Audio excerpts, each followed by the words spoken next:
Welcome to the Notorious Scoundrels, a Star Wars Legion podcast bringing you the latest news, general perspective, and competitive discussion. Hello and welcome back to the Notorious Scoundrels podcast. I'm Kyle. I'm here with Jay and Tim. What's up, gentlemen? Hello, everyone. Do we call Timbo when we have him on so that we distinguish between the two Tims? Because we now have two Tims. You should, because I was the first Tim. Just saying. In history? I think in Legion. I think normally I actually say his name's Tim.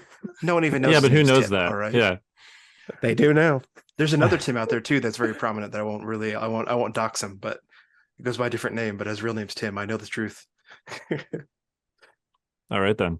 Well, the Tim we have today is Mr. Tim Hannon from Stabcast. Yes, hello. If you want to get even more specific.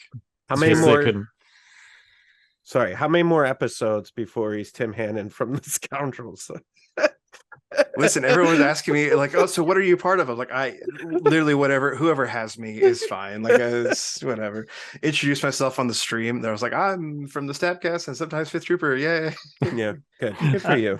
I'm actually surprised the Stabcast guys haven't started introducing you as Tim from Scoundrels. I feel like they've given me a lot of crap about it. Yeah, I feel like that's they're just jealous, Tim. Don't let them get to you. That's right. Well, now they can't get to me. They're many miles away. That's right. You're closer than they are. Yeah, you're in our hometown now, buddy. But I've seen Ryan as much as I've seen you in this past little bit. So yeah, I don't really like you. That's fine. I say that every cast, and yet here I am. I return. Well, I'm setting the expectations, so when like you see the mighty me, potato root, I'm strong. That's right. When I invite him places, he's like, "Oh man, this is really nice of you," and I'm like, "Yeah." Somehow Tim returned. All right. Speaking of Palpatine, you see that transition? Beautiful, yeah, beautiful transition. Yeah. Perfect. Both feet. We actually feet. We got a lot to talk about today. We are recording this on Wednesday, so we did just in fact get a announcement of a new game mode, is what they're calling it, Spec Ops, which is basically Legion Kill Team. Yep. Yeah.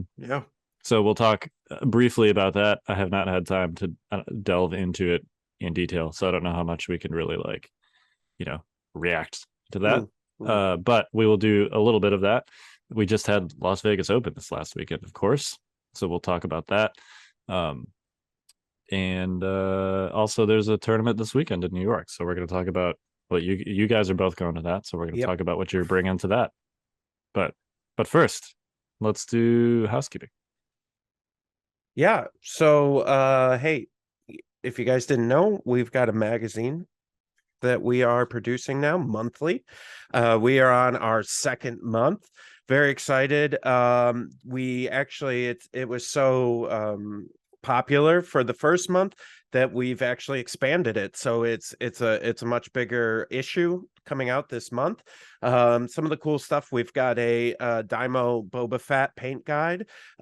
We've got a article from Evan Paul talking about his take on the new rules and playing them at LVO, and also playing what's his name, David Grant at LVO, and that 6 activation list that took the internet by storm, which we're going to talk about here, and you're going to get how I actually feel about that in momentarily. And then we also have another Hot Shots interview. So we basically, every issue, Lucas has committed to interviewing someone from the community, which is great. So we have another one of that.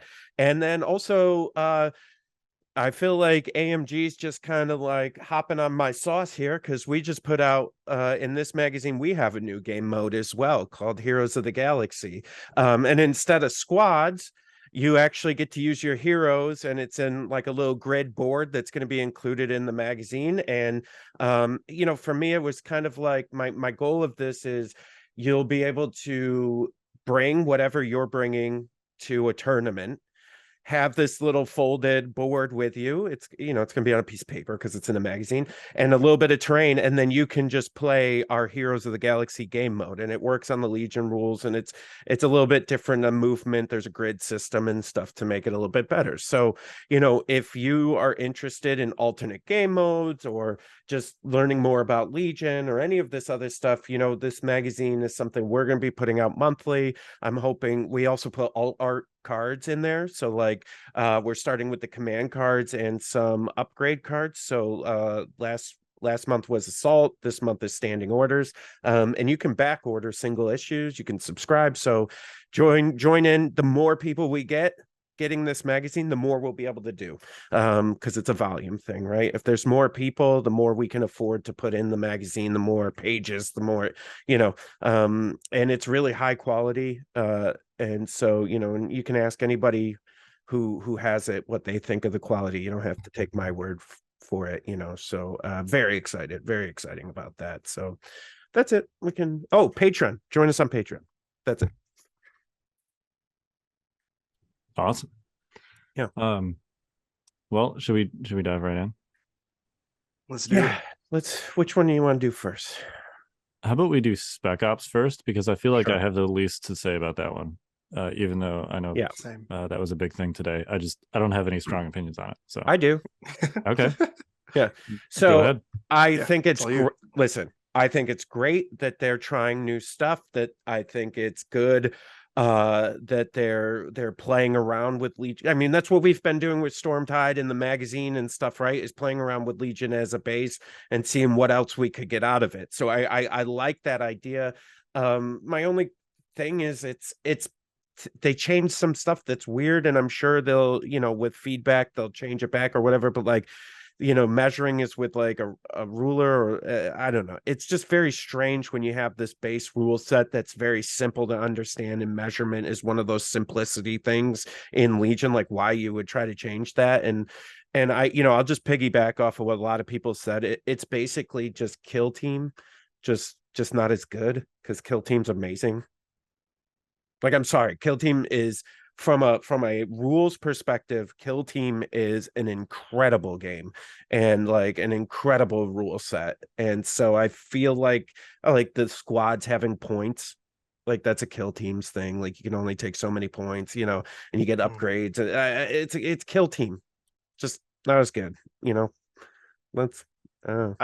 The extent of my Kill Team knowledge is I know that it's not full 40K, and I have walked by some cool looking games a couple times. That's about it. That's all I know. And I know it's smaller 40K. So there you go. Yeah. And the best thing about Kill Team, right, is what I thought they were going to do with Shatterpoint before we learned about Shatterpoint, where it's a different game, but you could use the same miniatures. So Kill Team, sure, you can swap them between 40K and Kill Team. It doesn't, you just do whatever, which is amazing, right? And so that's what I was hoping for Shatterpoint. We didn't get that, and maybe we didn't get that because they were making this other mode. But my real concern with it is, they're saying it's a print and play. Like, I don't know if you read that, like in the article, oh, this is eventually going to be a print and play. I'm like, well, that it just died.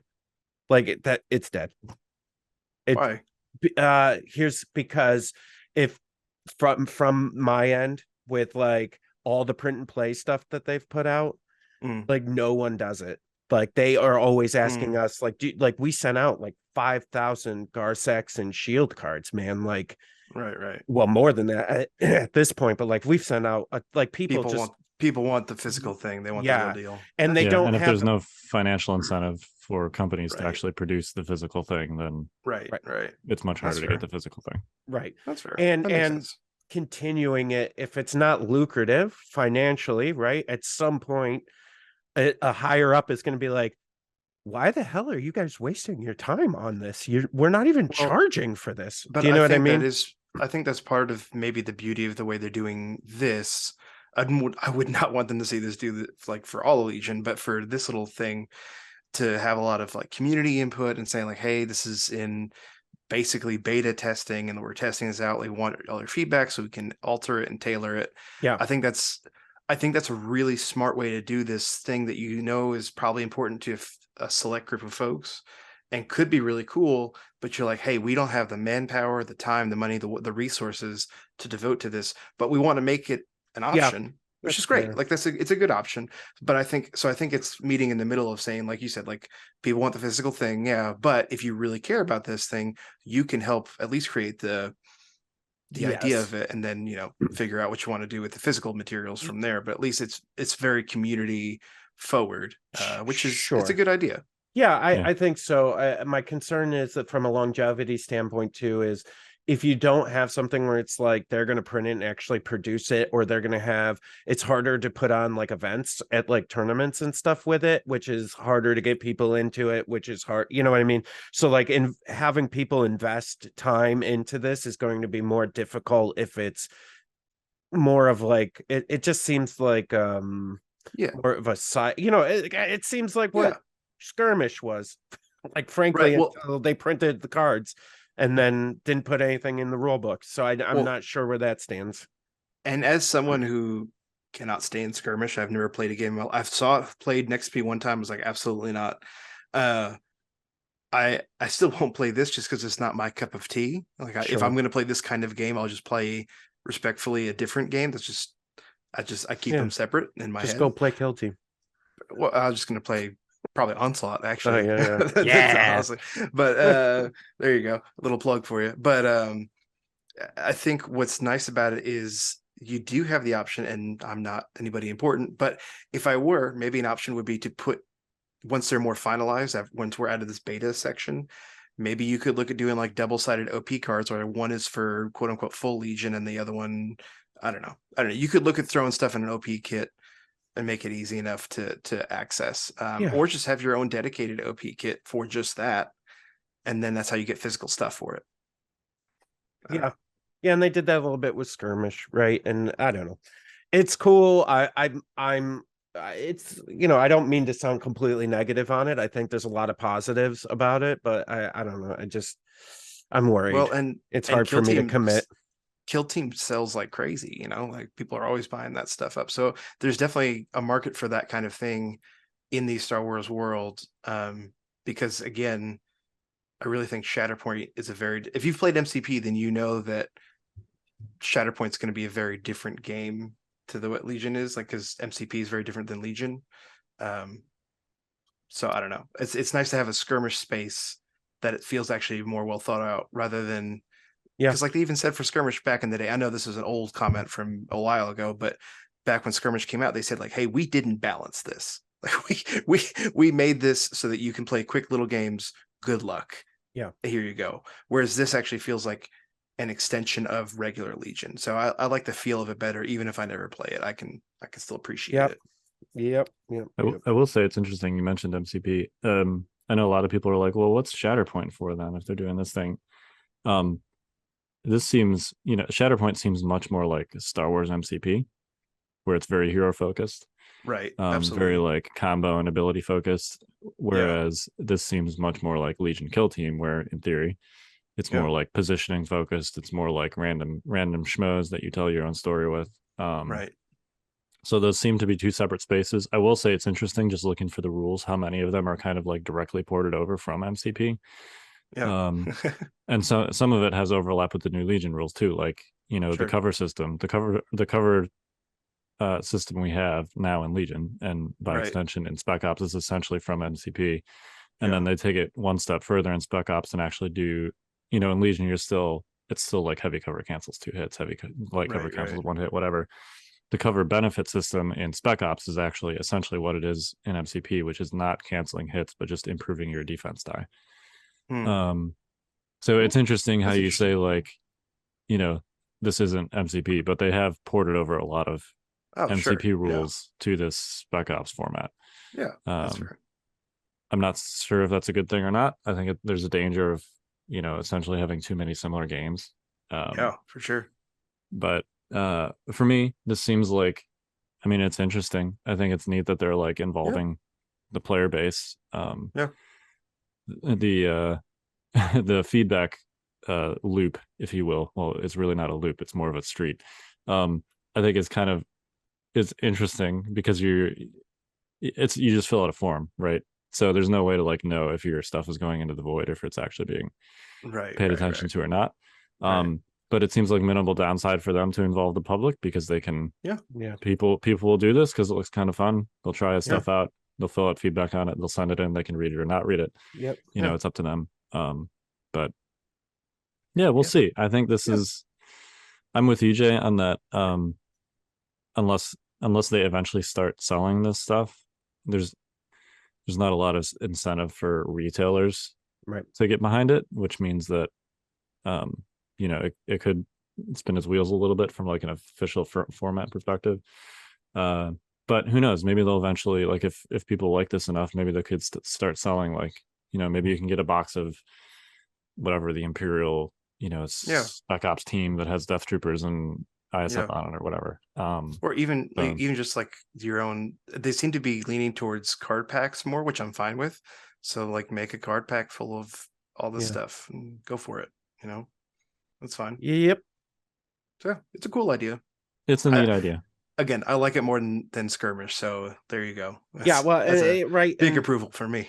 The way it came out, the fact that it's like a beta and stuff, like, I think we're going to be a lot more, you know, we're going to critique it more just because it kind of came out of left field and we weren't really like prepared. And so once they like clean it up and it like starts to get some legs and they get feedback and then they make decisions on like how they're actually producing it and stuff, if it is going to be print play, how it's going to be handled, you know, then I think we'll revisit and see how we feel about it then.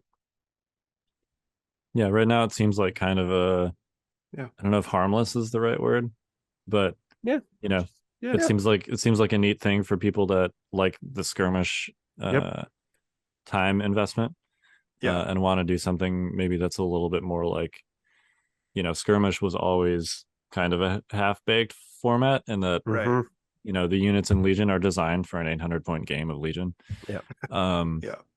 So the units, at least in this format, seem designed specifically for the format. So I think what bothers me probably overall is that it uses Legion as the base, right? We do this in Stormtide. We use Legion as the base, but we're really creating our own game, Stormtide, on top of Legion. And this feels more like they're trying to create another game, but you like pick and choose the rules from all their games and other games that they want to use, but call it like a Legion game mode, when really they've pulled, like, you're just using your miniatures. All the units are new. Like, if you look at the stat cards are completely different. Right. The cards are different. The measurements are different. Like, lots of things are different. And so it's a strange, I'm kind of like feeling this out as we're talking. That's kind of where I'm coming from, where I'm like, well, it's just a completely different game. Yeah. I will say, if I were a Skirmish player, I would be really excited about this. How about that? That's fair. I'm not that demographic, but sure, buddy. There were people in the store. How would you know what they would be excited about?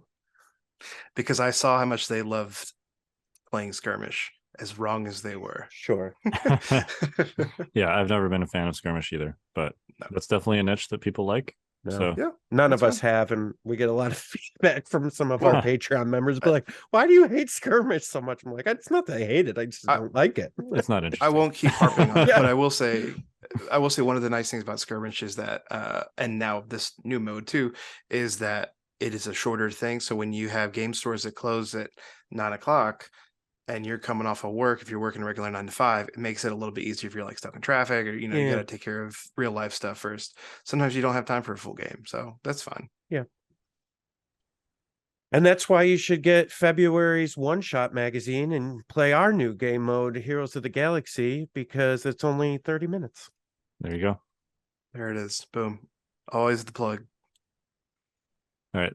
ABCs. Anyway. Yep. Always be closing. Yeah, I'll probably try it. I'll probably wait until the second window, because the first one is like right before Worlds, and that's kind of awkward for time investment purposes. Are you practicing for Worlds? No, I'm trying this new thing. Isn't this cool? Yeah, I will need to practice for Worlds. I am hopefully practicing things that are not Blizzard Force. Yeah, all right. Should we let's talk about that. Yeah. So, King of the World over here, Mr. Number One at LVO, just like to point out, if you guys didn't know, the top 4 at LVO were 5th Trooper and 5th Trooper alumni. So literally, Mike Berry, Kyle, Evan, Paul, and Timbo were all in the top 4 at LVO. I was very proud, Papa. And weekend. And you had them. You also had Fifth Trooper behind the camera too, or Fifth Trooper alumni behind the trooper. Behind the camera endless. as well. So there you go. Yeah. Yes, only endless. That's right. Never be. That's you've lost your spot. You're right. That's for right. a little while. That's fine. You've lost it. It was. We got to beat that stabcast out of you. That's. It was fun. We managed to mostly dodge each other. Ironically, the other Fifth Trooper, a staff member that was there, was John Bushman, and he was eliminated by Evan Paul. Yeah. Yes, saw that happen. That Another seems to happen. where the only Fifth Trooper losses were team kills. Yeah. And I eliminated Evan in the top 4. It was fun. I got to play Mike in the final. He was, we joked that like Mike is essentially like my local practice partner, basically. So the joke was like we both flew 1,500 miles to just play each other in the final. And it was fun. He was running, so I was running Blizzard Force. It's only half a joke that I'm trying to like build awareness that Blizzard Force is too good, because apparently that's not enough. I heard you guys making fun of me for that on Stabcast. Yes, correct. Because I'm not going to let you just be the martyr. Oh, what a hero! Thank you for winning. Oh, what a gracious savior you are for winning for us. He's doing this for you, Tim. Yeah, praise it's for the people, Tim. It's not for Kyle. All right, it's for you. Yeah. It's very dictator. How dare you? Like, oh yes, it's okay. It's okay. This man, this is for your own good. Sacrifices Stay in your homes. His love of Republic to play Empire. Do you know what this does to him on a daily basis? And here you are, it helps him win. Doing it for himself.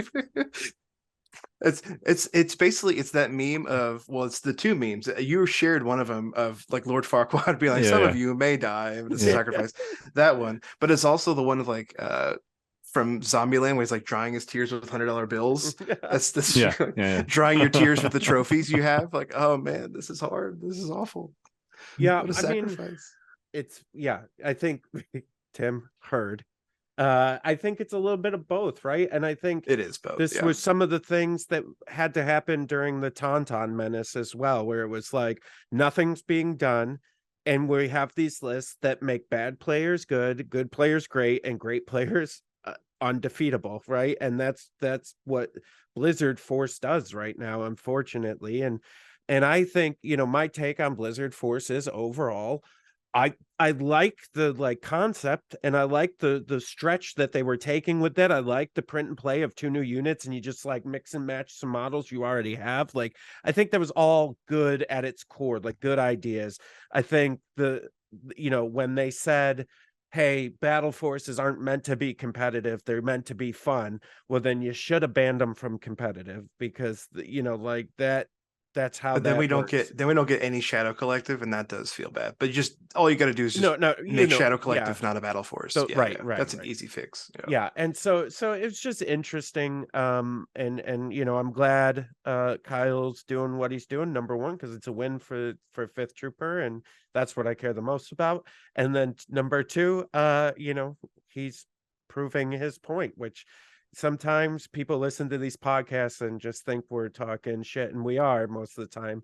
But when we say something repeatedly, we generally mean it.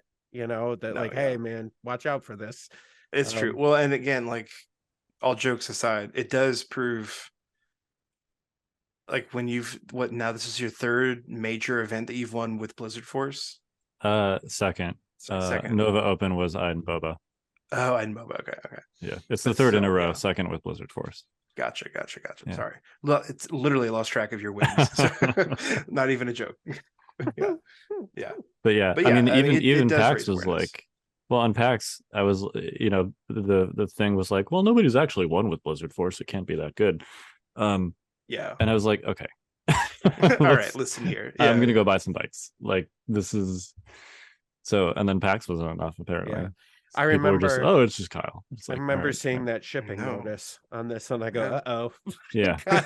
Oh, there it goes. Yeah, uh-oh, That's Kyle's fine. going Blizzard.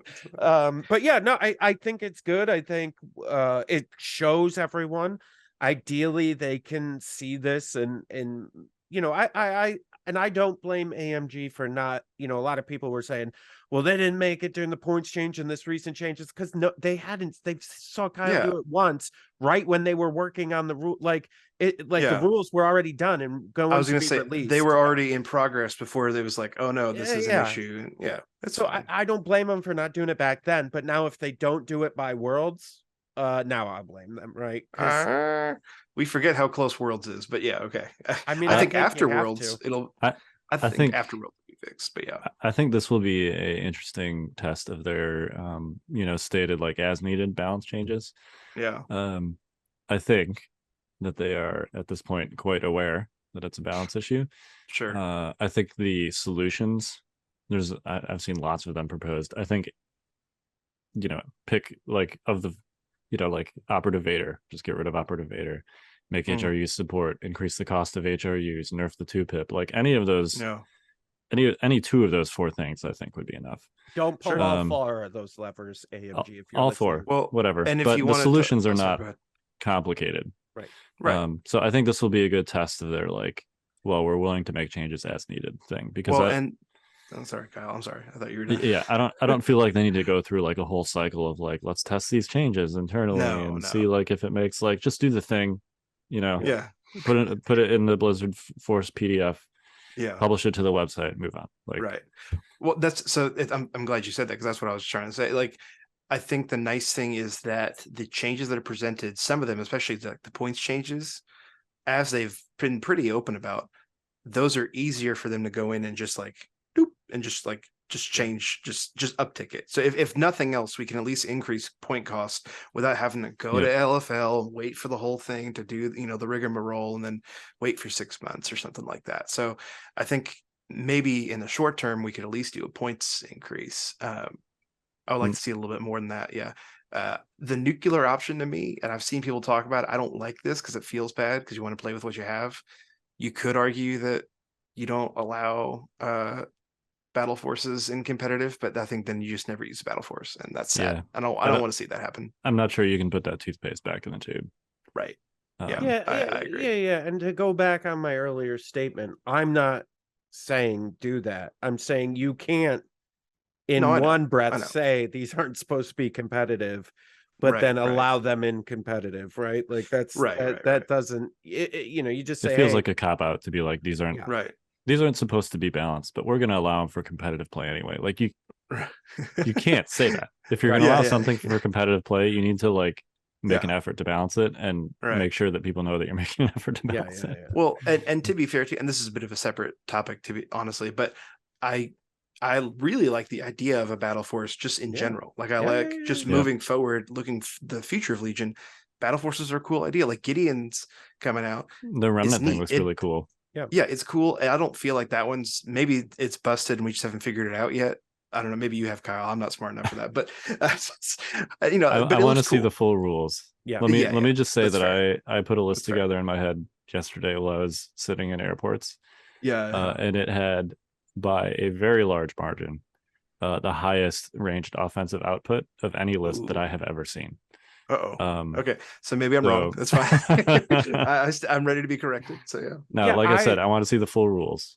But I really like the idea of battle forces and like making reconfigure. I think it's a great idea. I don't, you just got to be careful and be more mindful of it. I mean, but at the same time, we have, I think we're going to talk about this a little bit more today, but pilots matter when it comes to lists because Mike was playing a 501st battle force, which we've all trumped as garbage. And then Mike comes and starts stomping people with it, so it's like, and to feed into that too, Mike and I were next to each other, game 1 of day 2, because I made it into day 2.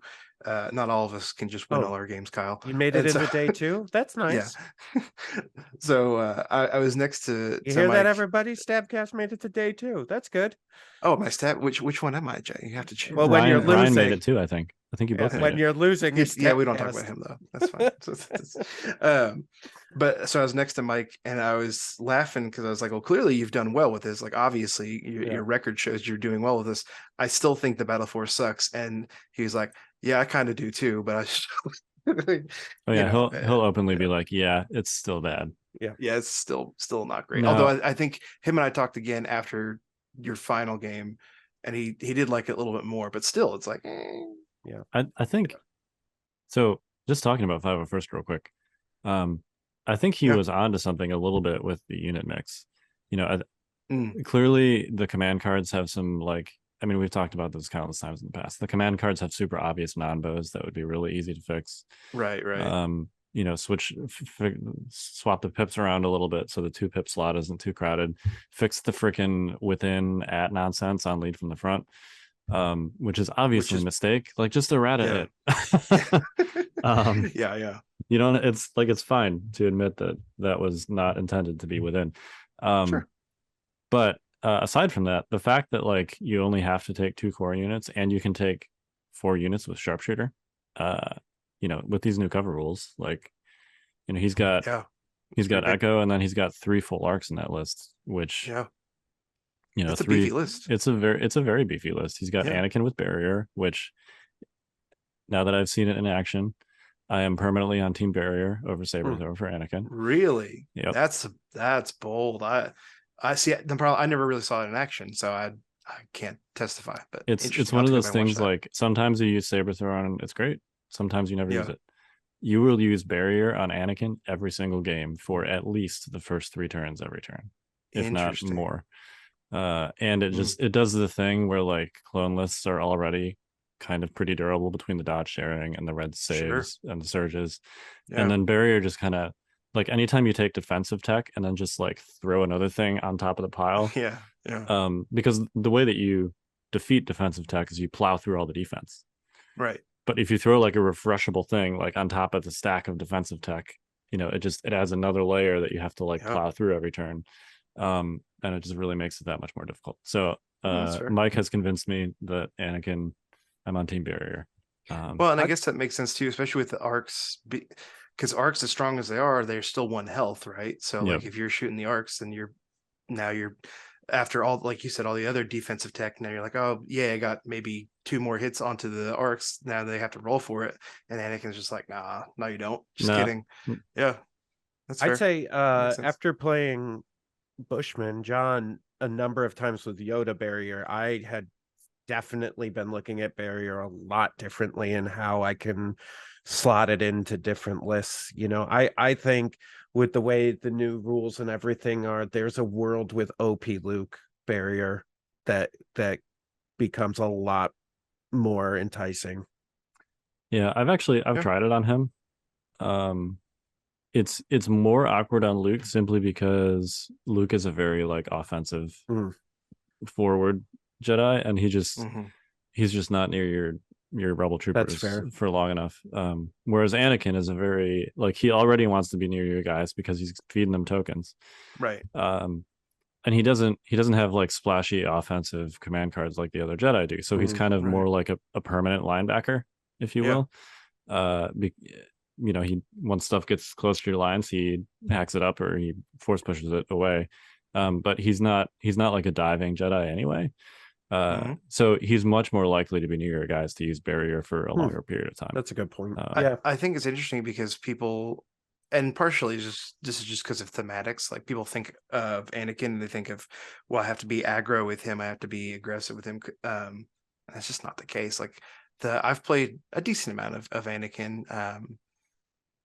I guess I played a lot of Anakin. Yeah. And the best Anakins that I've played as far as like build goes is defensive Anakin every time without fail. Every time, like you said, up until like the late turns where he can really do some damage or something like that. I know he's got a good lightsaber when you swing it. But and I will say too, I mean, I think Keegan arguably is one of the best Anakin players in the world, honestly, and he tends to be somewhat aggro with his Anakin, but even still it's like a very careful aggro of like how he's positioning him and things like that. he really charges them up pretty safely before that. So yeah, you really gotta treat him more defensive than you think. And funny enough, just to flip the script, I think Obi-Wan belongs more on the offensive than the defensive, but that's just me. I don't know. Anytime I faced an Obi-Wan that I couldn't beat, it's because he was super offensive. People play Obi-Wan? I got beaten by Obi-Wan. Obi-Wan Yoda beat me. And this day is one. why you're Stabcast and not Scoundrels. but then I beat Obi-Wan the next round too. All 3 of my games day one were against fellow Republic players. You said that like you want me to be proud of you. It's Obi-Wan. Yeah, you should. I was proud. Yeah, well, but there was a defensive Obi. Yeah. All right, maybe Just I saying. something. All right. Yeah, so Kyle, I guess since we're talking about pilots and making lists good, let's I guess approach the subject that the internet is all a flutter for. Dave Grant. Sure. Yeah. So yeah, I got to be the heel twice, I guess, at least twice at LVO, bringing the top medalist. You have Mike and Dave, 2 people running basically like very off meta stuff that nobody thought was good. And 8 activation 5 at first is one thing, but like 6 activation anything is another. True. Dave Grant was running he was running you can Palpatine, say you got this. Vader, 3 snows with medbots and a tank, an occupier tank. He even had like Palpatine's chair modeled on the back of the tank. I will say 2 things about this list. And about Dave was great, by the way. Great opponent. Super nice. He's from the UK, so he flew all the way to Vegas from the UK. You can get very far on pilot skill alone. So everyone out there that is trying to be like, oh, this inspires me to run my own 6 activation list. Good luck. Be ready to practice it for years, because Dave has been practicing that list for years throughout multiple, updates and changes too. Yep. And there's so many like tricks and little things to it. It is very much a surprise list in that there's lots of weird janky things you can do with it, like disembark from the tank using pull the strings, and then you get your full actions with Vader after he's been forced to disembark from the tank, after a double move if you want. So you can pretty much do that to teleport Vader out across the map and then get him 2 actions. It should be noted too that this was Commander Vader, correct? Commander Vader, yes. I just want to throw that out there too. Yeah, and I believe he did that so that he could take burst. Yeah, exactly. For 3 force slots. I was kind of getting that. Yeah. Push choke burst, so that he could do the implacable triple move thing. Yep. With burst to speed, and also just for the more health, because there's not very many things to shoot in this list. So it is a list that requires a ton of practice and thought to like get all the highly specific synergies working. It is only 6 activations, but it is a very well thought out and intentional 6 activations where every single thing in that list works towards exactly what it does. Like I've seen people slap 6, 7 activations together where they just want to take a bunch of expensive things and none of it, like, you look at the list and it's like, well, what are you trying to do? Right. Yeah. And they can't answer that question. You need, with low act lists, like really 8 or below, you need synergies. You need to be thinking about synergies. And if you're not synergizing, don't do it. Yeah. Just don't do it. With 10 acts, you can throw crap together and make it stick sometimes. Yeah. 8 acts and below, it's gotta work together. It has to be extremely intentional. Mm-hmm. And lots of practice too. And lots of practice. I was fortunate in that I didn't face him until essentially the 5th round of the tournament. So I had already heard of his antics, before we faced each other. So like I was aware of the disembark via pull the strings thing and some of the other shenanigans. I think in hindsight, I still would have approached this matchup a little bit differently. So let me just walk through it because people have been begging to hear how this game went. I was blue. hostage dropped in the third slot, which is of all my objectives. You know, my other ones are breakthrough, bombing run, and KP, all of which would have been significantly better because those are all counting objectives, or, you know, bombing run clearly against Peters, whatever. Anyway, hostage was third slot, so I knew he was going to be able to force that as red. So I forced hemmed in, which was the second slot. So I at least started with the hostages basically on top of me. And then I also forced rapid reinforcements for the condition so that he started with one of his medbots off the table. So we dropped our hostages. He went full I choose violence with Vader, did the tank move up thing, pull the strings, disembark. I moved my hostage back. Over the course of this, I basically decided, like, I have to choose. I'm either focusing Vader or I'm focusing the tank. I'm not sure this was the right decision because I never ended up killing Vader. But I focused Vader on the first turn. I did like 5 wounds to him on the first turn with bikes and HRUs and stuff. There was a moment where, like, near the end of the turn, I had like an open shot with a bike and with 2 aims, and I did 1 wound. And he was out of surges and dodges by this point.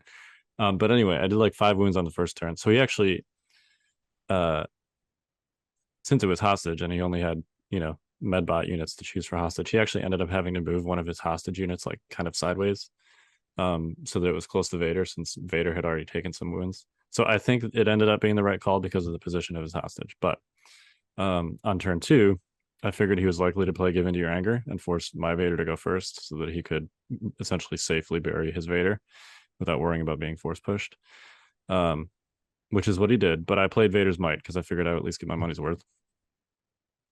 So Vader went first. I yanked his hostage back into my zone, murdered his hostage with Vader. So then I had both hostages in my zone, at least.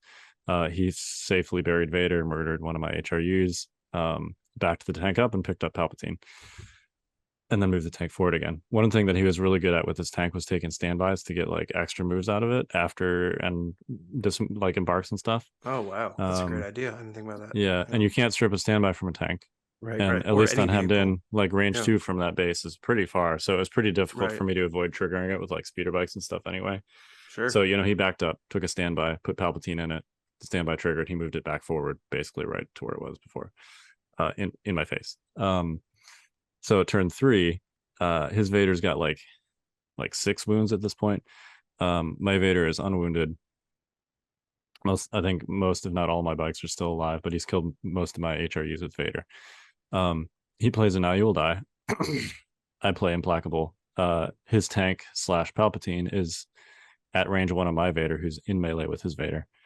And he wins priority. He has force push on Palpatine, so he force pushes my Vader out of melee. I was just going to his. ask if you had force push on Palp. There it is. Yeah. Okay. And by the way, there's a new rule that helps this list a lot too, and probably another reason he ran Commander Vader, which is you can no longer force push a unit that has a maximum speed of 0. Yes. Correct. So after you use burst of speed, which he did on turn 2, with Commander Vader, you have an immobilized token. You cannot be force pushed. Yeah. You're like you're an immovable object. So now you can climb for free and you're immovable after burst of speeding. Burst of speeding. Yeah. So anyway, he force pushed my Vader out of melee with his. He zapped the crap out of him with him, and Now You Will Die, and killed him from full to dead. So at this point, the Sith count, if you're keeping track, is 0 to 2. Not a great place for me to be. But he did have, you know, he had to take 3 wounds to do it with the zaps. And then you know, his Vader's also on like only 2 wounds remaining. So these are very wounded Sith, and I still have most of my bikes. Basically what ended up happening the rest of this game, his Vader bear hugged one of my stormtrooper units near the 1 hostage token that I had yanked into my zone, and he managed to pick it up. I'm running away with my Snows, who have my hostage, but still trying to stay, like, you know, his Vader's in one end of the hemmed in zone and my Snows are like in the other corner. And he's got Palpatine in the tank and he's chasing down my Snows. I managed to kill Palpatine with the bikes. He manages to kill one of my Snows with the tank. And then I pick it up with the second Snow, and then I kill the tank with flanking shots from the bike. And at that point, he basically just had Vader left alive. I was able to kill the medic unit such that he only used, I think, 2 medic charges all game. I was going to ask you instead about of that 6. if you kind of focus them down a Yeah, little bit. I did focus Yeah. the medic units. That makes sense. And he only ended up being able to use 2 of the 6 charges. So that was That's good. strong. That's strong. I waited to kill the tank until I could just burst it down from the side with bikes, and then it went all in one turn from 8 to dead. I was going to say it saved a lot up until it died, didn't it? No. I Oh. actually I was shooting other things. Oh, I didn't take okay. a shot on the tank until turn 5, and then it died on turn 5. Oh, okay. But Gotcha. bikes in the side arc, that's impact 3.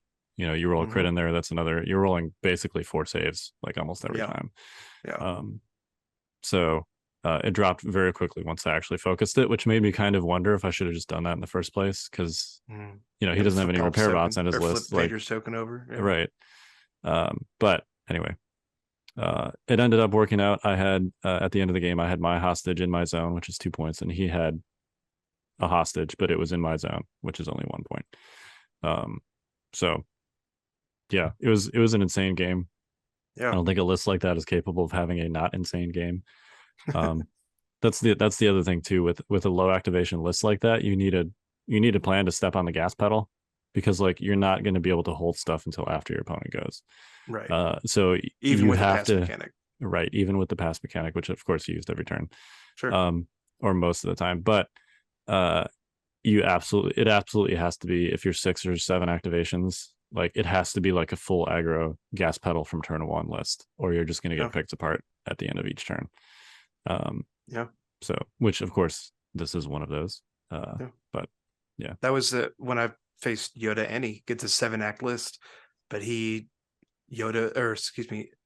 Yoda, Annie, Yoda, Obi-Wan.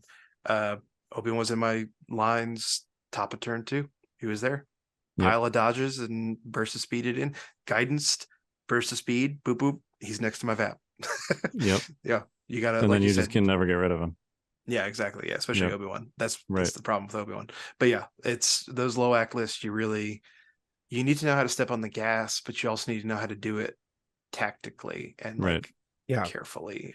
Otherwise, you're just gonna get blown away. So my view of this is something I've done, and Evan does a little bit, but I've done a lot in my Legion career and I don't know if you agree with this, but most of my lists are based on surprise, right? Like things you're like, oh shit, 2 ATSTs, like what am I going to do about this? And then, I've just played them so much, I know when to like punch. But the problem with it, and this is what I saw with his list from afar, I saw the stream and some other stuff and heard the anecdotes, but from afar, I'm like, okay, he's got a couple of great tricks, right? And he's a great pilot. But the problem is, if those tricks don't work, you don't really have much else. If somebody's onto it, or they put a stop to it, or it just doesn't go the way you think it's going to go, because I've seen it happen 1,000 times with my ATST list, right? Like I have one trick, it's ATSTs.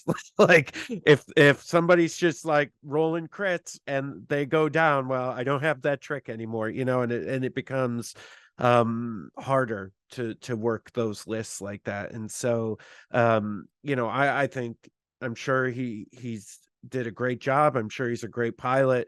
My concern with the internet getting all lovey-dovey about it is that they weren't seeing it for what it was. They were just seeing the 6. Right? They weren't seeing. You can't see the practice and the careful moves every time. Like I know he was on stream one game, but still, like you don't get to see the full picture. Right. And the fact that it's such the reason that it works at 6 simply is because it's such a front-loaded tempo list. Like everything that you do that's important happens at the very front of the turn. Yep. Right. And like if your opponent gets to go 3 times after you don't care, because you've already murdered everything with Vader. Right. You've done what you had to do. Teleported directly into their face. Like sure. So yeah, it's everyone sees like the 6 activations and they're like, oh, 6 activations, activations aren't good. And it's like, this is a very specific list idea. Yeah. Played by a very good player who has been doing this for a very long time. And it has a lot of highly specific synergies and tricks that makes it a very very focused, very specific 6 activation list. For sure. Yeah, and I mean, it sounds like, right, Kyle, and based on what Evan said as well, because Evan actually lost to him in day one. Yep. But it was his third round, so they both already knew they made it into the second round. But you know, my thing is, it sounds like to me that he really didn't make any mistakes either. It was like he Yes. he played the list perfectly the way it was supposed to be played, no mistakes, and still all his games were kind of close. It wasn't like, or a good chunk of his games were close, right? They weren't all blowouts, I guess, right? Like I'm I sure think there was were. I was gonna say, I think 1 or 2 of them might have been pretty quick and like over halfway through. I could see it, depending on your list, I could see that. Yeah, but yeah, like I didn't watch every game of his, so I don't know. But okay, so I guess secondhand report, maybe more against like more meta lists and more things that are like reasonably you can assume are going to do well. He beat, but he still is kind of like a full game of Legion, you know what I mean? And so, but that's only because he played it so well and so perfectly and clearly knew the synergies. Like I had heard, did Evan write this in the article? Probably where I read it was that he like specifically asked the question about pull the strings on. Yep. Like Yes. he was the one that asked it in the he did forums. like 4 or 5 forum posts in advance, basically like getting Smart. pre-approval for specific edge case tactics that he was going to use. Yeah. That's smart. That's so smart. so not only is he a good pilot, well educated on his list, knew what he wanted to do, got the rules clarified. Like these are all things, you know, that would take people by surprise. Yeah. You know, because you don't know, right? That's the biggest problem with some of the edge case lists is you don't know what they're capable of, and then you're like, oh my god, what just happened? And again, it's the power of all that, and it's also the power of, like, I know we already said it, so we don't need to harp on it, but synergy is crucial. So we were talking, I think, over the lunch break or like one of the day breaks or something like that. We were talking about like what happens, especially day 2, right, where everything's randomized again. Like there's a table full of us talking like, how do we kill him? Clearly he's good. Yep. Clearly how do we disrupt this synergy? Obviously we're not going to shake him. He's a great player. He knows what he's doing. We're not going to get to him. So how do we, do we attack this? Like I was running double heavy. So like how, which tank does what, and like what am I going to do? And I was talking with Daniel about it. And like, what is he going to do? What's Yoda going to do? What's Obi? Like you're talking about how do we disrupt that synergy? Yeah. No, it's super, dude. I all the credit to him. My concern was that, I mean, I knew as soon as people started talking about not the Cinderella story, like that part was fun, right? But the part where people are like, yeah, all these guys that they said the meta, and you've got 10 activations, and I'm just like, oh, you poor bastards! Like this is you're not getting the right lesson from this. Well, hold on. Listen, if people can turn around and play 7-act lists well, go for it. But just if you're going to commit to that, don't be discouraged. Let's make it a positive message, Jay. Positivity. No.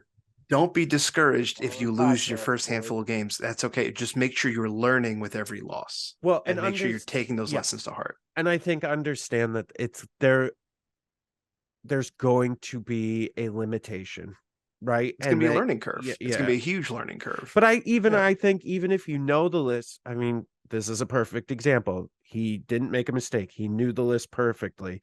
He ran up against a hyper meta list against a great player, and that's the end of the story, right? There goes the Cinderella story. I mean, this is what I'm saying is like, understand that this is not the new normal, that it's an outlier, and that you could do well, but the possibility of it's like, all these people that say they're going to play in the NBA. There's like 400 NBA players. Not everyone's getting into the NBA. Like, you know what I mean? Like this message is not brought to you by the High Activation Society. Jay does not get a kickback from you running higher activation. And listen, I'm not saying so let me clarify this. The High Activation Illuminati is not here. So. I did want to say this. do I believe you with the pass mechanic and how the game is going? Can you take 9 to 8 and be successful? Yes. 6 is not the new number, folks. It's Yep. a random Yeah, outlier. that's fair. That's fair. Yeah. R- I will say I'm a little bit, just to talk to LVO as a whole, like I'm a bit shocked at that 10 was still the norm. And maybe that was because of Blizzard Force, honestly, but like I really would have anticipated 9 would be the new norm. But again, Blizzard Force can so easily get up to 10, and there were so many Blizzard Yeah. Force that like were Well, higher. I think a yeah. lot of good lists can get to 10, right? Yeah. Like I think Yeah, you're yeah. really degrading certain lists by going under 10. And if you're going to 9, like you need to have Yeah. It depends on something the list, but yeah. really right. Yeah, yes. Yeah. You have to have something, these synergies we're talking about, you have to have something in there that makes that 9 worth it, where you're like, I Right. can erase an activation with X, Y, and Z, which puts us even or Well, and close to even, you know, within a sure. round or two. And I think of it maybe as a lot as an Imperial player, although even though I played Republic, I mainline Imperial. You know, I think of how many times do I build a list, look at it at 9, and I say, well, now I have 2 options. I have some points, a little bit of points left over, and I can either A, throw a sniper in there, or, you know, maybe change some things around to get 2 snipers and then push me up to 10, or I can reinforce what I have got and make it a really beefy 9. And I think both are different things. Both do different things, but you need to understand that there is a difference, and just both pushing to 10 and just beefing up your core, those are both very different things, and you need to plan. That's the key, right? Yeah. Plan You your got to be list. intentional about what you're doing. Right. Don't just Yeah. say like I'm going to go up to 10 or 11 for no reason, because especially nowadays, like snipers can get blown off that board, especially by bikes coming around. Yeah. Yeah. Yeah. I'd much rather, in this day and age, I'd much rather have a beefy 9-act Imperial list. Yeah. That maybe that won't be the case in 6 months. Who knows? But, yeah.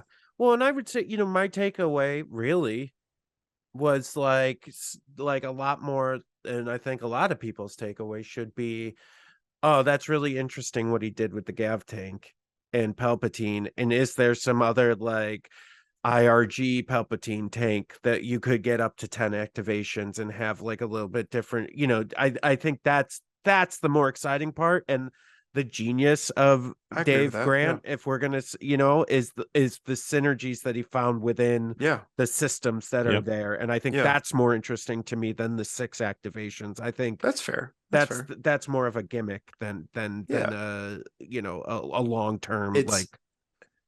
Yeah, he found the synergies he needed, and it just so happened to be 6 acts. Correct. Yeah. That's Right. fair. That's fair. Yeah, the fact that it was 6 was like a byproduct, not Right. not a goal. It wasn't like he if set you out. will. Yeah. Yeah. He didn't set out to make a 6-act yeah. list. I will say, man, maybe we can transition now to talking about our experiences with the new rules. Yeah. Pass mechanic. I never once had an opportunity myself to pass, but can't relate. I loved it. I think that is, you know, besides like the obvious sort of like housekeeping cleanup changes to just make stuff like people are already playing it, the pass mechanic I think is easily my favorite of the new things, because it's not, you know, they didn't take it so far like just unlimited pass, you know, that would not have been good at all, but they made it in a way that is like measured enough such that it mitigates some of the downsides of having a lower activation list. Yeah, for sure. Without it being like too crazy, you know, like Yeah. you can run an 8-9 activation list now and not feel so bad about it, and they can be effective. And I think that's great. It's like just the right amount of dial turning on that pass mechanic, I think. Yeah. I think So, once yeah. a turn is great. Like I'm glad that Yeah. it could have actually been on the flip side. It could have been very abusable if you didn't make it just once a turn. Right. Well, and there's 2 things about good. it that are great. That's the first one, which is that it's once a turn. But the second one is simply that like it since it counts how many tokens, how many units you have left to go, essentially, Yeah. when it's your turn to go, it's not quite as simple as like I have less activations, therefore I can always pass. Right. Which I think is really elegant for tempo reasons. Mm-hmm. It makes those situations where, like, if your opponent has 10 activations and you have 9, and you have to, you go first for some reason, like you play Anakin's 3-pip because you need to get that out there, and your opponent plays standing orders, and suddenly you're going first with a 9 activation list. It lets you pass in that situation, right? But it doesn't let you pass like if your opponent goes first with a 10 activation list and you've got a 9 activation list. It doesn't let you pass in that situation. Yeah. Right. And it makes you think more about fire sports too, about how they feed into the whole picture as well. And right. Yeah. So I really like how it was implemented in a way that was like sort of measured and careful. And I think it's just the right amount of effective for allowing lower activation lists some room to breathe without making lower activation lists like the new thing that you just want to be doing. It's so funny to me. Months and months and months ago, I think we're like speculating what we thought the new rules and stuff were. And Kyle, I remember you saying pass was like not the thing you wanted to see. Like that was the biggest thing you and John were worried about. I remember listening to that episode and thinking how much I disagree with you, Kyle. Yeah. And I just, that was our biggest concern back then. I just think it's funny that now that we've that's the best part of and I was envisioning some kind of unlimited pass or something like that, but just like the way that they did it was just like it was not something that I was seeing in my brain. And then as soon as they put that preview article, I was like, oh, this is great. I would have never thought I'd like a pass rule, but I love how this is written. Well, there's a lot of ways it could have gone wrong, and they exactly that's fair. Speaking of it went good for me. I will say. Let's talk about cover. Let's talk about cover. All I'll say is I ran an 8-act list and it felt great. Never once did I feel disadvantaged for running 8X. That's good. There you go. That's perfect. Moving on. All right. Yeah. So cover. Gosh. All right. I have lots of thoughts on this. That's after playing now 10 plus games with it. All right. So it is. So my broader point about this, because I don't want this whole segment to be like a downer. It wasn't passed great. I guess that's my point. I feel like most of the new rules are either neutral to positive. Yep. And I feel like the sledgehammer they took to the cover rules just kind of like stains the entire thing. For two reasons. It's not just the cover rules; it's the silhouettes and right. It's line the of sight and combination. cover. I'm lumping these together. Yeah. That's fair. But it's the thing that you do the most besides moving, but that's not like a complicated thing. So it's essentially like the process that you interact with in, a game that is about taking ranged attacks at each other, among other things, obviously, but it's the thing that you do the most. And at least for me, it is historically one of the things that made Legion the most unique relative to other miniatures games, in that the old cover system found a way to make lateral positioning and flanking worthwhile and interesting without being overly complicated. And I feel like the new line of sight and cover system is like the worst of both worlds. People have said that it's faster. The only reason that it's faster is because most of the time you just don't have to do it. But when you actually have to do it, it is very much not faster. It is, and I'm not just talking about vehicles, because I know you have lots of vehicle anecdotes, Tim, but let me give you an example. So the old cover process was 2 steps, and usually you would only do one of the 2 steps because you could tell which of them was going to fail. It was look from essentially the head of the firing model at the defending mini, and if any part of that mini was obscured, go to step 2. If the entire mini was in the open, stop, you're done. They don't have cover. And then step 2 was draw a line from a single point, the center of the attacker, to another single point, the center of the defender. And if that line crossed the terrain that blocks them in step 1, it's cover. If it didn't, it's not. Boom, you're done. That's it. And like that was, to me, always very simple and quick, particularly because you could essentially just go directly to which step was most likely to fail. And usually that was the center line one. But if you had elevation or something for some reason, then you could usually tell that it was going to be like I could see the whole model. The new process, when you actually have to do it at a minimum, you're like drawing twice as many lines. Because the old one was just center to center. I had a cover check in my very first game, where it was one of those situations and this is just troopers, where I had a unit that was like, there were, and also since it's not from the top, it's also from the feet, you have to consider like every intervening terrain piece, not just the ones that could actually conceivably block sight. So it was a longer shot. It was like a range 3 shot, and there were like multiple terrain pieces kind of right on the edge of that flashlight beam. And we ended up having to call a judge because you're drawing twice as many lines, and we kept losing track, like which lines were crossing which terrain pieces, which lines were clipping, for which models were crossing which terrain pieces on which side of each model, because you're drawing 2 lines. And then like when the judge showed up, like he lost track. And I think we ended up just calling it light cover because like the light cover terrain piece was bigger. And like by this time our brain was exploding from all these lines that we were drawing, and this would have been like a super easy cover check under the old rules. Like you do center to center, like one line, it either crosses a piece or it doesn't, and you're done. And this took way longer, and it was way more confusing, and the end result that we arrived at was also, like, in my opinion, not very objective. And I had a lot of cover checks like that with judge calls, particularly. I mean, that was my only like trooper to trooper cover check that was,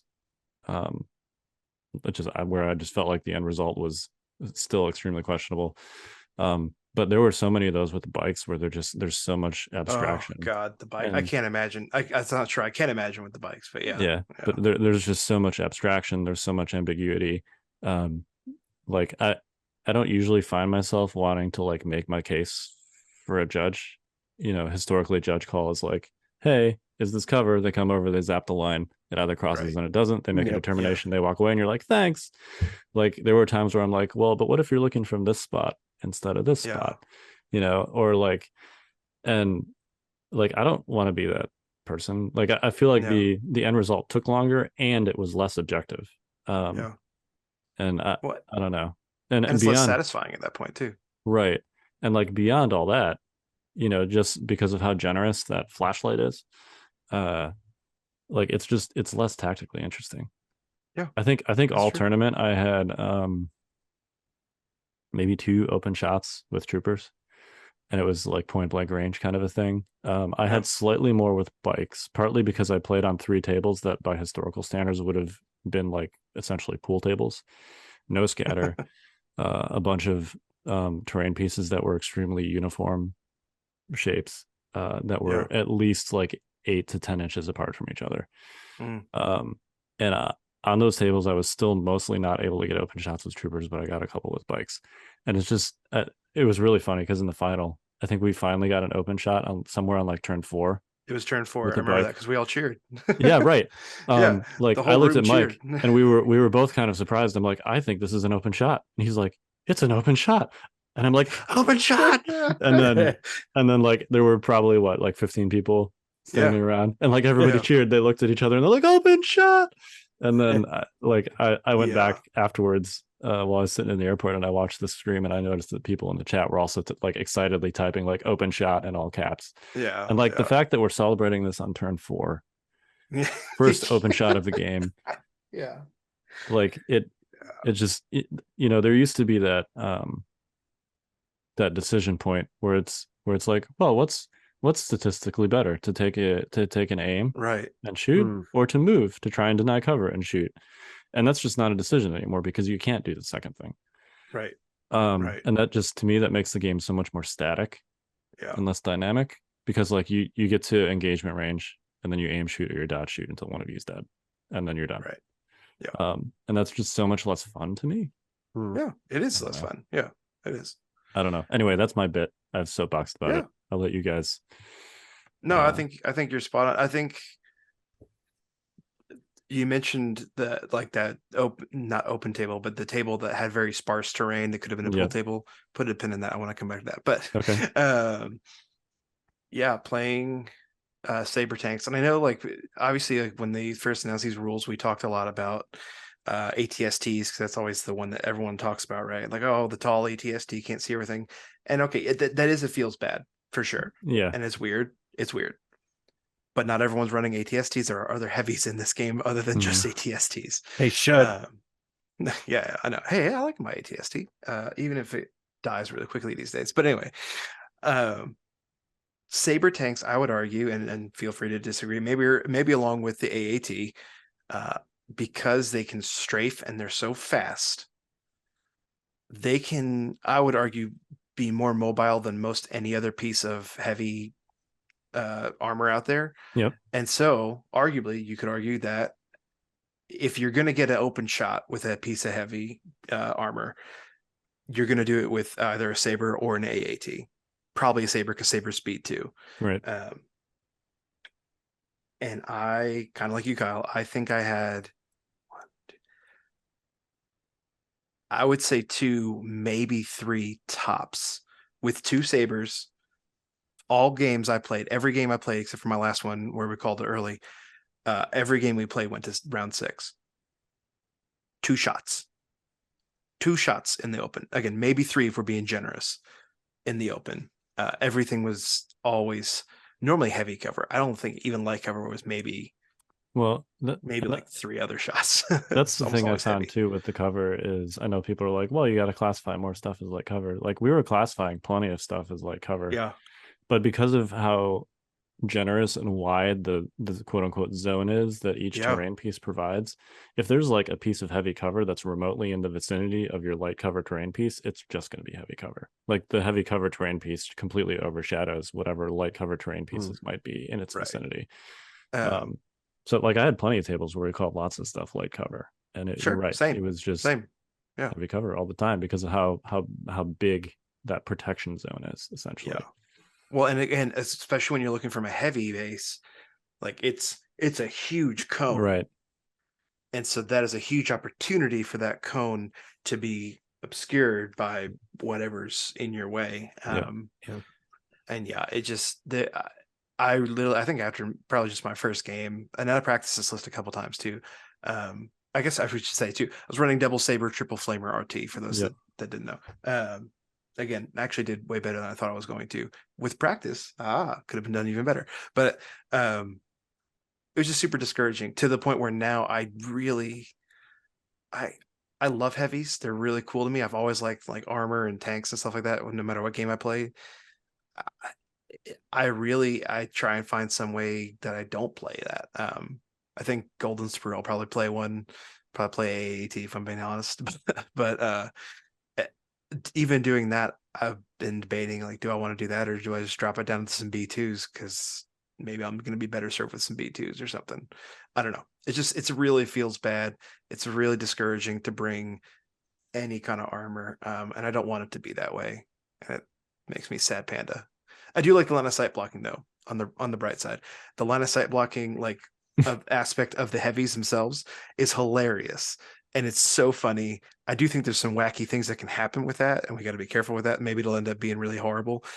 It was funny in war games. I don't know. It was great, but that was such a side note. John Griffin was running what one would have historically considered a meme list centered around that concept. He had 3 flame spiders, built notably with the tall legs on them, so that they block line of sight to troopers. And then he had I think 4. Possibly more B2 HAs that he would just like run up behind the spiders, and the spiders all had defensive protocols. So like you couldn't shoot the B2s without killing the spiders, and you couldn't kill the spiders. So he just made like a giant sledgehammer that just he moved directly towards his opponent. He ended up losing to Ryan, Stabcast Ryan. I know. Who was I think uniquely positioned to counter that list because he had like all the things. Basically he had tauntauns to kind of zoom around the spiders and melee the B2s. He had MK2s to block the spiders from moving, which by the way, this is another thing that I did not appreciate until LVO. All notched base minis now block movement, including of small base troopers. So if you have a mortar and an MK2 in your lines, you can no longer move past it, you have to go around it. Yes. Yes. Keep that in mind. Yes.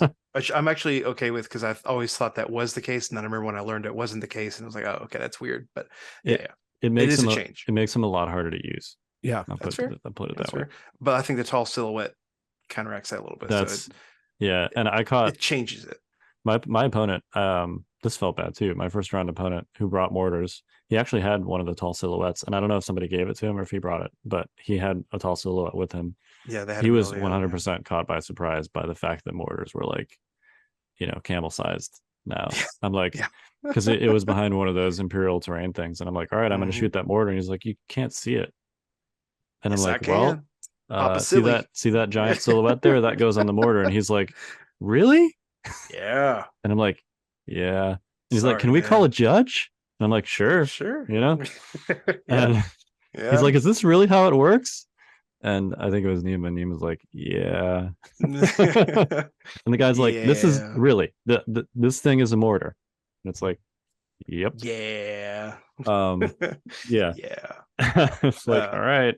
But I will say though, again, with vehicles blocking line of sight, it was interesting. And again, this speaks to the practice side of things. I found myself getting better and better with it. So like driving the list I was playing, having the RTs in front, if you're not careful with the heights being what they are, and I actually checked this my first game to make sure I was correct. The RTs can block line of sight to and from the saber tank, but not vice versa. So you could technically run your RTs in front of your saber tank and cover it, and but then so also they can't shoot the saber tank. But then also your saber tank can't shoot. Oh, that's a problem. Unless it moves. So my third game, I had made sure they were spaced out perfectly, and it actually worked out super well because I had my sabers shooting in between the lines of RTs. So it was interesting. It was interesting. Yeah. But anyway, sorry, that's a side tangent. But yeah, it's a lot of feels bad for heavy armor players. Yeah, I think the heavy armor is like a kind of the most hyperbolic symptom of how it feels bad the new cover and line of sight rules are. But even if you're just doing troopers to troopers, there's so many situations where you're like, this doesn't make any sense. I agree. Yeah. Well, I'm about to find out this weekend. So very excited. Yeah, you guys are going to what is it? Schenectady? Did I say that right? It's Schenectady. Schenectady. There's a lot of names that I've called it that I won't say it on the cast, but yeah, there's a lot of Schenectady. Schenectady is the legal name. So this is the Evans running this tournament, right? Evan Bolris. Yeah, it's the what is it? The Nick Brobnar. You messed up, Jay. You said it right the first time. Yeah, you did say it right the first time. It's technically the Golden Sprue. Yes, and which is important to know. I do want to note that because if you look on the Discord, it is under the Golden Sprue. Yeah, so if you're trying to find the event, it's Golden Sprue. On Game Uplink, it's like the Nick Brobnar Memorial Open or something like that. Not that he's dead, he's playing. I think so. Evan, the Nick Brobnar Appreciation Tournament now is what it's called. There it is. We got 34 players. Basically, Evan is running this event. What he did was it's a weird trick, but he basically was saying, hey, Nick has been bringing his tables to all these events and he never gets to play in them. He's always the TO. And so I'm going to run an event where we use all of Nick's tables, but he actually gets to play in them this time. And they're taking care of them. They're putting them up and which is great. And so, awesome. A ton of us are going. It's going to be super exciting. I was a late add to this. It's a lot of folks that, especially East Coast folks that maybe for whatever reason couldn't make LVO. Yeah. So that makes me happy because one of my joys of LVO is seeing all my friends, and I got to see a lot of friends, but there's a lot of East Coast friends that I didn't get to see that couldn't make it over. So I'm grateful for that. It's also nice, for me at least, it's a good decompression from LVO. I'm running droids. I never run droids if I care, not because they're bad. They're my third army. So I don't care. Just don't let Luke Cook farm Elo off you guys. Well, that might be too late for that, but I think it's going to be interesting because you got this. Sound it out. It's a lot of top players are actually Yeah, going to it be really there. is. So it's It going to really be is. It's a an lot of players. interesting before Really good players. Worlds event. Like Nick obviously playing, Tim's playing. I think Cooks are both playing. Yeah, both Cooks are playing. Yeah. Yeah, Zach Berry's going to be there. yeah. I think, Coming out of retirement. yeah, Mike Berry's going to be, Dashes is going to be Yeah, there. Like a yeah. lot of really high level players are going to be there. So It was funny to be in Vegas, talking to Mike and be like, "I'll see you next weekend." Next door, like you never get to say that normally from like a big event to a big event. Like, no, I'll just see you next weekend. We're just gonna do this all again next weekend. All right, cool. Yeah, it'll be a good time. I don't know if I'm gonna do well, but I'm curious to see how this list does. I don't know. What are you running? Oh, so after just lamenting the death of Heavies, for those that don't know, one of the only reasons, or one of my major reasons for buying a CIS army is because I just freaking love the AAT so much. It's just the coolest thing. I just think it's neat because I like tanks. And so I'm calling it Tank Ball, but ball is BAUL, and it's the AAT, Maul, Bosk, and then a bunch of B1s. We got 3 E5Ss, and then 3 of them naked, and then one of them actually has a HQ uplink on there for reasons. That's 9 activations. It is 9 activations, 792. Wow. Yeah, with a decent bid, no less. I'm like, all right, cool. Let's do this. No probe droids. Nah, they're so good though. Yeah, they are. So funny enough, actually, once we're done recording this, I need to go look and see if I actually have 6 B1s. And if I don't, I might make one of those B1s a probe droid. Oh, there you go. Yeah, so it might be a necessity deal, but it'll be fun. yeah, With critical too, on that main gun too, maybe that can get through some of those cover issues of like, well, yeah, you have heavy cover, but I rolled a whole bunch of crits. So I don't know. What are you running, Jay? Well, ladies and gentlemen, I'm doing it. I'm bringing the Separatist Invasion meme list that I've been promising for so long. I've got a T-Series tactical droid with some upgrades. I've got a 8 battle droids, 8 with E5Cs and PK series worker droids. That's the little repair bots. Yeah, 8 of those. I have 8 of those. I also have a AAT battle tank. Hey, I'm very excited about that as well. I did the math on my list, and I effectively, with all the heals and everything, and little surprise, I'm gonna hate what you're about to say. The but T series has an emergency stims on it as well. Yeah. I effectively have 95 wounds. That's like before you account for saves, I assume, right? Yeah. That's just not like even counting saves. save. Straight, like that's just wounds 90. That you have to, 95 Listen, wounds. If you want to table me, you have to do 95 wounds. I was gonna say, you're saying it like it's a joke, but that's a lot. That's a lot to that chew is a through. lot. And think about like objectives. You're just swarming objectives. Yeah. Maybe I should change to flamers. Maybe I'll change my list. We'll see. Now you can probably actually get cover for 64 B1s. Yeah. True. Yeah, I think that the interesting thing is going to be too, like, so one of the things I was thinking about with this list on my T series is I actually have a Steam leader and emergency stims because of all the bounty. So it's like, Sure. Yeah, I'll just throw some B1s in front of them. Yeah, you're gonna go ahead, and then with the AAT, you just basically run it up front and run everything behind it, and then just go, I don't know, deal with that. And you take a standby on that 2-pip. Yep. Or the 1-pip, whatever it is, 2-pip. And then you're just like, I don't know, deal with that. Cover. All my B1s are back here. You can't actually see them, so that's cool. Good luck with that. And I'm gonna heal everything from behind as you're trying to destroy it. I was say my AAT will shoot your AAT, and then yours will keep healing. There you go. Yeah.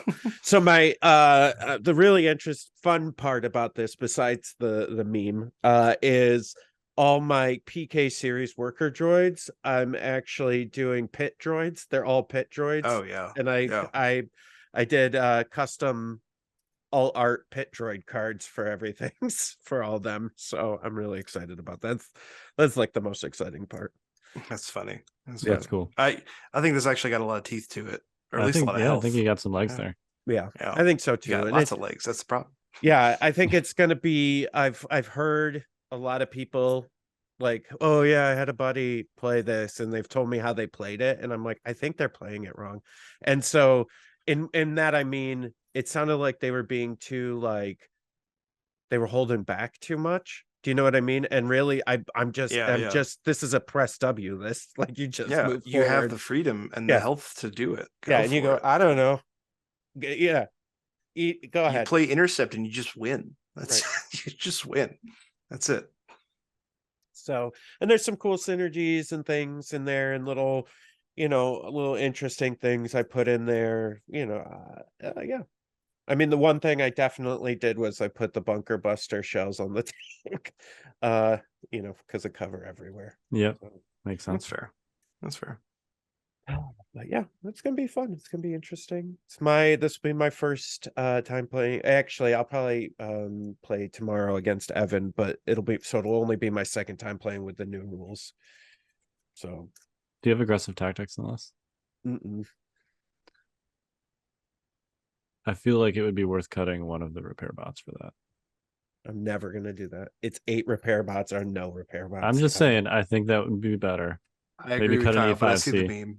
I see the meme. I see the meme. I could probably cut the ones with emergency. surges- I could probably cut emergency. No, I'd have to cut a steam leader, right? And put in aggressive tactics. If I cut a steam leader and emergency stims and put in aggressive tactics, then yeah. Personally, I feel like if you're confident you can keep your T series safe enough, that would be worth it. Just because aggressive tactics makes such a big difference on B1s. But yeah, I'm just so worried about bounty. Yeah, that's fair. Yeah. And I just want it to be hilarious that like one of the bounty hunters is like trying to kill my T series, and like these droids just keep jumping in front of it, and then they finally get some on it, and I just emergency stims it and then kill the bounty hunter. Like I don't know. And then repair the T series. And then repair it. Yeah, like I'm thinking of me facing your list. Like I think I just lose. Like I don't know. I don't have a plan other than go for the T series, I guess. But yeah, that's right. Yeah, go for it. And I'll just keep healing them, and then I was gonna say, no matter what I go for, and that's the problem. Like thinking back to that 6-act list, right, with the med bots, you think like, okay, I'll shoot the med bots first. Okay, now there's 8 med bots in this case. Yeah, I kill all of that. All right. Yeah, good luck. And we cover like, yeah. Now here's the funny question. Yeah. If someone were to bring like a flamer or something like that, because I've toyed around with that with the flamer list as well, and someone were to like wipe out everything but your unit leader, and then your next squad healed back, could you heal back your med bot and bring back your med bot that died? Yes. That round? Yeah, that's so dumb. You sure can. And then he heals the rest of the unit. Yeah. And then the next one heals and then they're right back to where they began. So stupid. Yeah.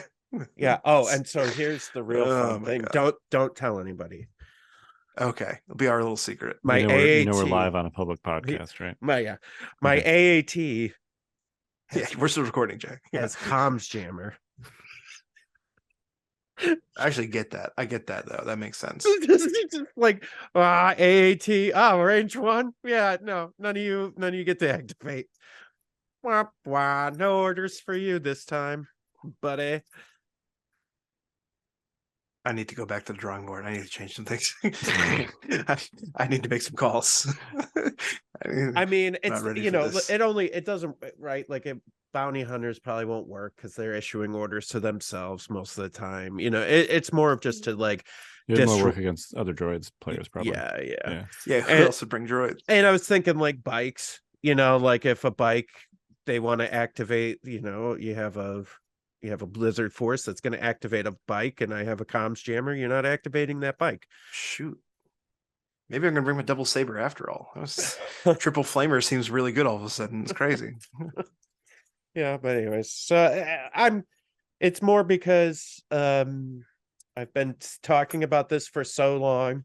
Yeah, I really the only like painting and assembly I had to do was those pit droids, because I decided to swap out all my PKs for the pit droids because it's funny. And people in our Discord.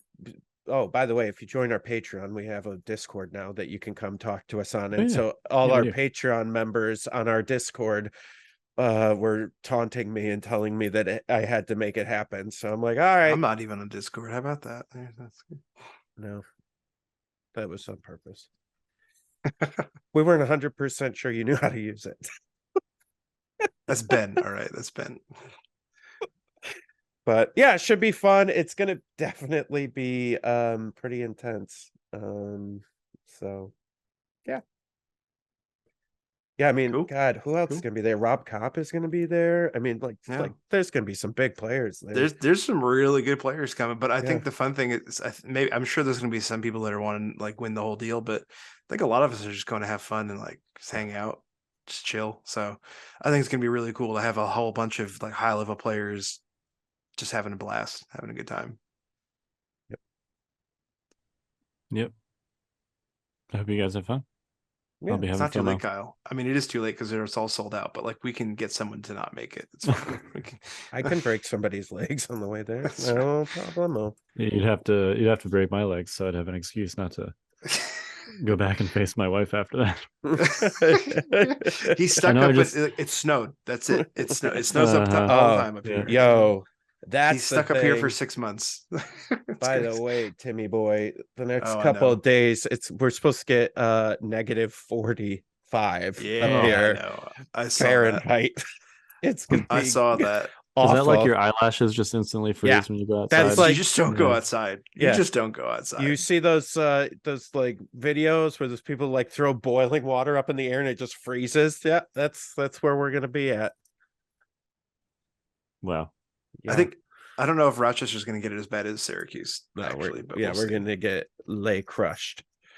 No, it's like LaCroix, but way sadder. Yeah, up where we're supposed to get like 14 inches of snow where I live, and then -45. Oh so, my gosh, dude, God, is Rochester supposed to get that? No. What happens if your heat goes out? Like you just die? You die. Yeah. Actually, yeah. They told me this was a nice place. Who told you that? They lied, because I told you very clearly you were going to be miserable up here. I don't know. I was very clear about that. I warned you. I said it's cold up here, pal, and you're like, "No, I'm from New York. I don't know." And I'm like, "I don't think you know. I'm from Long Island. It doesn't count." Yeah, well, you were talking big talk when you made the decision. Oh God. Oh yeah, it's only going to get. It's going to be warm here. The low is going to be 5 degrees. So good luck to you, Syracuse. Yeah. Oh, God, I'm not looking forward to that. Anyway, once again, the weather brought to you by Fifth Trooper. So. Yep. Yeah, we made it almost all the way through the podcast before going on a weather tangent. Sorry, had to derail it there. It did actually snow here last night. We got like an inch. First snow of the year. Nice. Yeah, not enough where we had to actually plow the roads, but that's always good. That's always good. Yeah. I will say it has been very mild. It's been a very mild winter up here. This is like the worst of it coming this next couple of days, so not a big deal. Nerf.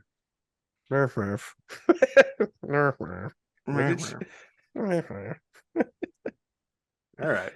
I think we're done. Yeah. Let's just go ahead and shut this down. All right. That sounds reasonable. Yeah. All right. We're the Notorious Scoundrels. I'm Kyle. What? Beat you. I got you. You never come. Jay always goes second, Tim. Come on. He's sorry. I'm still learning. I'm still learning. Still learning the ropes. Go ahead, Jay. You go ahead. I'm Jay, I guess. Yeah. I'm Tim still. Stay fresh, cheese bags. You son of a